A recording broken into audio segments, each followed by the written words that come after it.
भोला जी ईद दे दिन ने ते किसे दा कोई प्यारा मुद्दतां तू परदेस विच ते वतन वाला उन्होंने बुलांदा है कि इस ईद ते तू मेरे नाल ईद कर।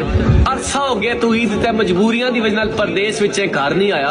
ओ वतन वाला किवें बुलांदा उस परदेसी नूं? ओ कहंदा कोई जाया खो यार परदेसी नूं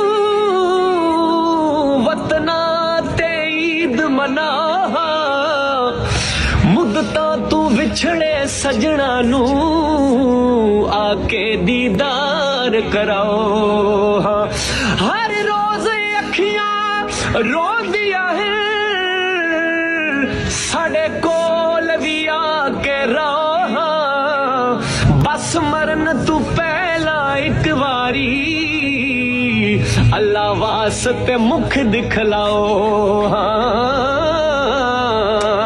परदेसी इस वतन वाले नूं की जवाब दिंदा है? ओ कहंदा है अल्लाह पाक दी मर्जी हो सी तां इस ईद ते वतन ते आसा ना रोया कर मेरे यार सजन आके दीदार करे सा। जिवें तू रोना इवें मैं रोना